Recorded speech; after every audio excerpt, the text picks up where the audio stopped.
Hey, Evan Edinger here, and welcome back to my new series where we look at the British words that I have acquired into my vocabulary after 10 years of moving to the UK, and the words that I've decided to throw in the bin.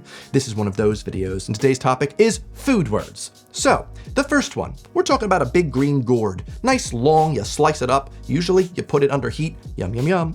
In the UK, it sounds more like something you'd want to drive around like a little sports car, a Courgette, you could say. The US equivalent, zucchini. I like it a lot more. I don't want to say courgette ever. It doesn't have the same ring to it. Zucchini comes from the Italian word for what that is, because America, as you know, is founded by a lot of Italian immigrants, and as you know, I'm from the Italian state of New Jersey, so we chose the Italian word. Whereas a lot of times when it comes to food words, England does choose the French, especially because if you didn't know, like for instance, the word cow comes from the Germanic word "cou," which is for cow. However, the cooked version, beef, comes from the French word bœuf, which you shouldn't do with your beef. Don't boof your bœuf. But that just comes from the fact that the rich usually understood French back in the day, and so they used the more classy word bœuf, and that has carried on into things like courgette. Words! Please don't look up what bœuf is if you don't know what that is. Or do, and then boof your bœuf. But the reason I've chosen not to really take on courgette as opposed to zucchini probably is just more of a me thing, in the fact that that was one of the first words that I remember learning as a child, because my mom would try and trick me into eating zucchini in my meal by calling it zoo candy. Which doesn't really work in the UK because you call it zoo sweets, which is something you give to an animal at the zoo. And if you say anything about the fact that this is the most American thing you've heard about tricking a kid into calling it candy, stop. Don't do it, okay? Don't. Another good example of a French word the Brits have taken on that I have not is aubergine. You look at this emoji and you see an aubergine? I find that a bit bizarre because I just see an eggplant. Also, I think it doesn't help that eggplant parmesan is one of my favorite Italian American dishes, and I grew up being like, oh, eggplant parmesan. Aubergine parmesan does not have the same ring to it. We're not getting into pronunciation here, but the fact that parmesan comes from parmigiano, and in the UK there used to be like parmesan, disgusting. Disgusting! Don't say parmesan around me, okay? It just, you're butchering it. But these ones are pretty light, right? It's not really that big a deal. But this next word is the hill of this video, okay? I am willing to die on this hill. And this is another example of British people using one word to denote multiple things, which suffers from poor communication. And so, let's just say it's that one day a year in which it's over 25 degrees. That's today. British people go out, they go barbecuing, they go grilling, they put some heat on the grill with the fire coming from it, and they go, ha, love me a little bit of grill, happy bank holiday. And in the UK as well, they go inside their house, they open up their oven, they turn the heat from above, and they call that a grill? No, absolutely not. I refuse to accept this. There is a specific word you can use for this, and I know a lot of British people have not heard of this other word, and if they have, they're like, that's what it means? I thought it was a spelling error. Broil. I bumped the camera. What do you mean? The grill is when the heat's coming from below. You got flames, you're outside, it's a grill. Here they just go, I just flip it around, I don't really care. Stop, okay? You know, there's a separate word for this. You might have heard of it in, I don't know, a recipe book and gone, did they misspell that? No, the word is broil. I think we can both agree it is a weird sounding word, okay? I will give you that, that is my concession. Broil sounds weird. But the positive of broil is that it's a separate word. So now you could be more understood to say broiling versus grilling. Sometimes I open this recipe and it says grill it under high heat. And I'm like, what, you think I'm gonna pop out the grill? What, you think I'm crazy? You think I got a George Foreman in this house? I don't. Like I said, that's my hill, okay? I don't want any arguing. Broil, regardless of how weird it sounds, is superior than using one word to denote two very distinctly different things. I'm dying on this hill and on this grill. Or broil. Now, this next one, I do not blame you if you just want to call this a pan, because in the UK, you guys don't really have much of this stuff. I'm fairly certain cast iron skillets were like a big thing in the States. We got a lot of different factories. This one here comes specifically from Lodge, really low price in the UK. You can get a really nice one of these for like 16 bucks, equivalent to like 12 quid. However, the UK, man, you gotta import these things. They're pretty heavy. Gosh, runs you up like 50, 60 pounds, understandably. People are just looking at these going, oh, isn't that just a frying pan? No, it's a cast iron skillet. The word skillet has such a good vibe. Skillet, skillet. I don't want to call it a cast iron pan. That's not the same thing. Okay, skillet. Skillet. You're like, Evan, what do you even cook with this? Literally everything. Okay, don't be scared of the cast iron skillet. Learn the cast iron skillet and it will be your best friend in the kitchen. Besides your best friend if they are in the kitchen. Sorry if you're watching. Now, as opposed to my hill that I was dying on, this is the exact opposite. This is one where I fully embrace the idea of you all bullying me for the fact that what I say for this is probably definitely just an Evan thing. And if you're an American, you can definitely call me out and be like, you're a strange, sick man. However, when I ask you to go grab one of these, or if I ask you to go grab one of these, or possibly one of these from the drawer, I'm gonna say, can you get me some silverware from the silverware drawer? And you might go, ho ho, little fancy man, it's got silverware? No, it's not silver, it's actually just stainless steel. But I refer to all of these as silverware, regardless of what they're made out of. Is it made out of plastic? Can you get me some of the plastic silverware? I'm sorry, I can't. The UK equivalent, it does make sense. They use the word cutlery.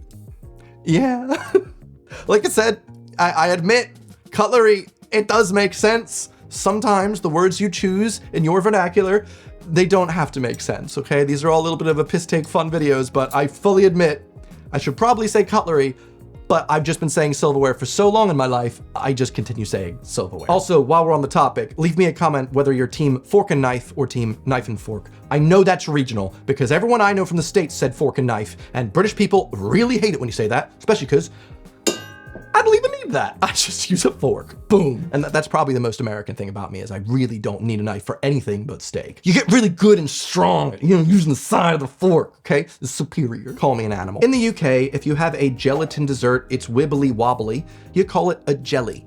And I just don't want to do that. I just want to call it Jello. I know that that's a brand name in the States, and hypothetically, we'd want to say something like gelatin, but jelly does sound cute, but I already have a word that jelly means, okay? I know that jelly, which is a more jellied jam in the US, it's not really popular here. It's a bit of a shame, but I'm never going to forget jelly, okay? I'm never gonna forget grape jelly, and I'm not gonna call it by anything else, and I'm not gonna call Jello jellies, okay? I just feel like saying that is a crime to poor grape jelly. On the topic of grapes, by the way, I don't know why the UK has such an aversion to them, such a delicious flavor. There's no grape jelly here. There's no grape jam here. Yet it's so rare to find grape soda.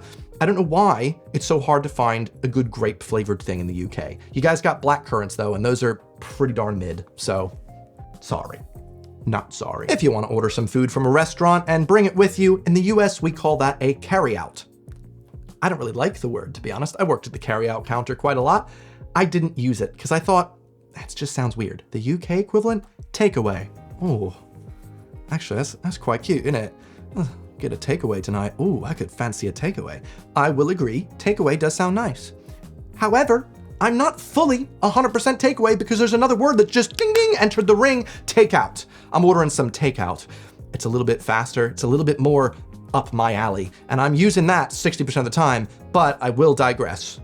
I do say takeaway quite a bit, but not fully transferred over, okay? Takeaway. And you'll never take away that from me. Now, after living in the UK for 10 years, one thing is for certain.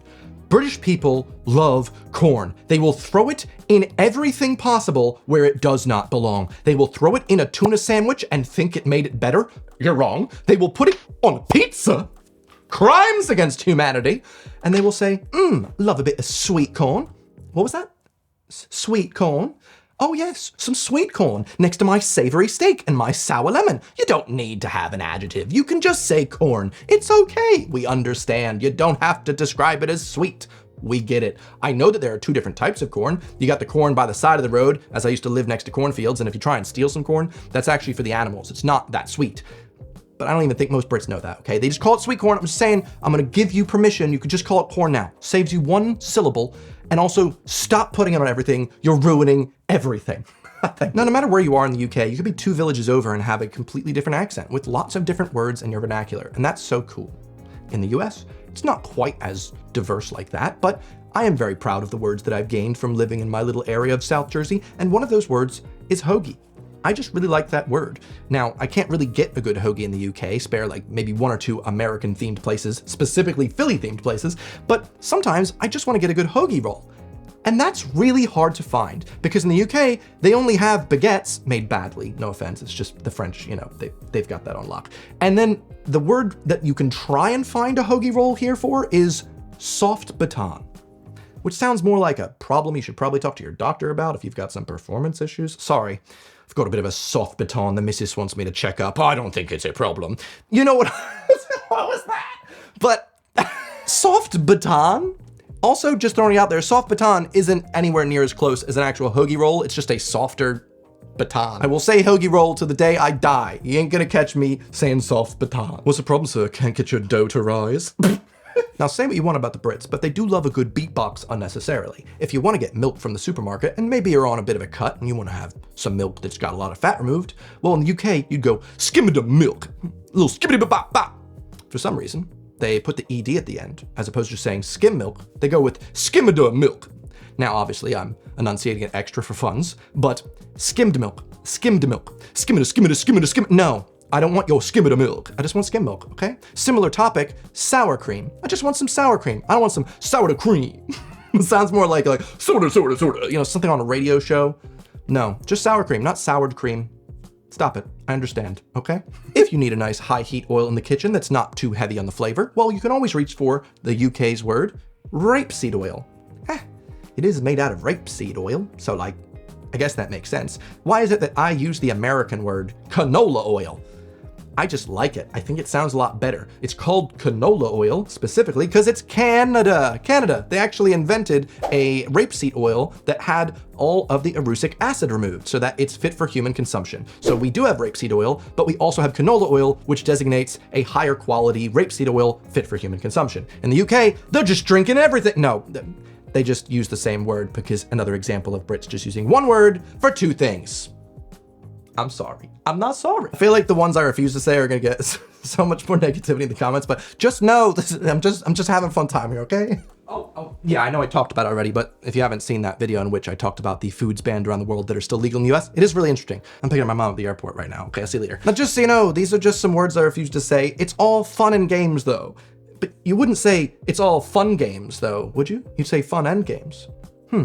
Interesting that. Well, why is it that when you put macaroni and cheese together in the UK, they just call it macaroni cheese? I'm sorry, you've just listed two ingredients that go into macaroni and cheese, or you want to slur it up a bit, macaroni and cheese, just the letter N, macaroni and cheese. Here they just go, macaroni cheese.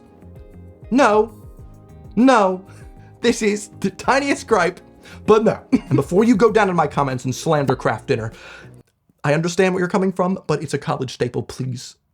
Please, nostalgia. Okay, this is another big one for me, okay? Let's just say you're making a cake. You make a layer, you put some icing on it. You make another layer, you put some icing on it. Oh, dare I say, you make one more layer. You put all those layers together, and the UK, they go, oh, looks like a meal deal to me, sandwich cake. What? Is it a sandwich cake?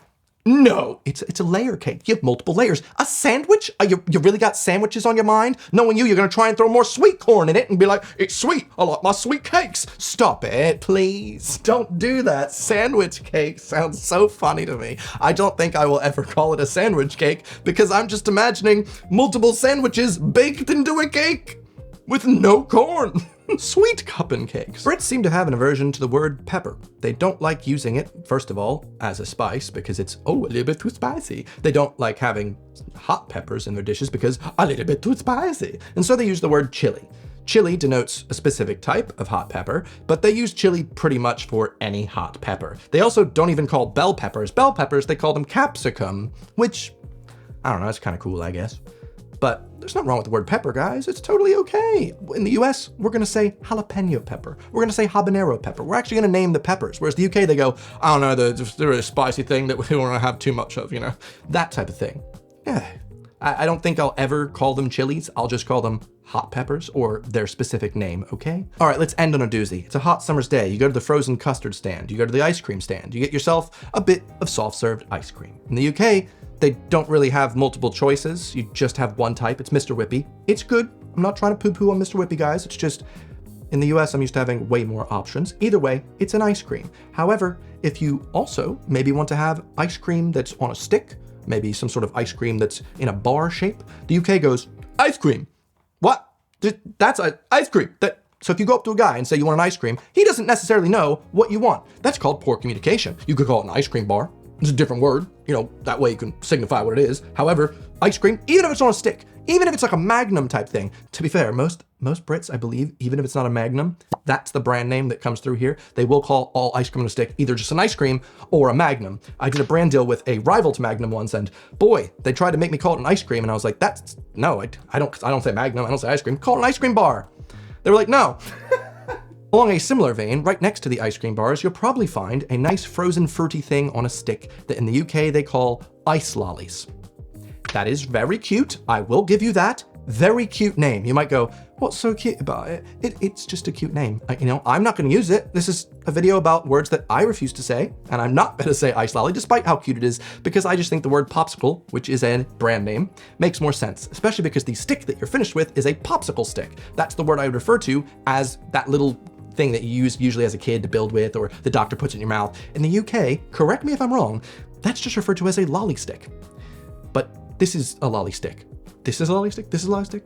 Yet again, the same word. Two different items, such as if I said one word, subscribe, and I asked you to subscribe and like this video, you would be confused. You would do neither. That would be very sad. Anyway. Thank you very much for watching. This next video in my series, how we communicate and the words that we choose really help define who we are and where we've been. And so you might disagree with a lot of the words that I've used here, but that's okay. That's my personal vocabulary book that I'm very proud of based on my upbringing and where I live now and words that I like and words that I don't. The words that I do like around food is coming in a week or two, so do be sure to subscribe if it isn't up yet. Unless you're from the future, then watch it, enjoy it. Other than that, I'll see you next Sunday. Tschüss. Thank you for watching this. Hope you enjoyed your time. If you did, would you please subscribe? Thanks.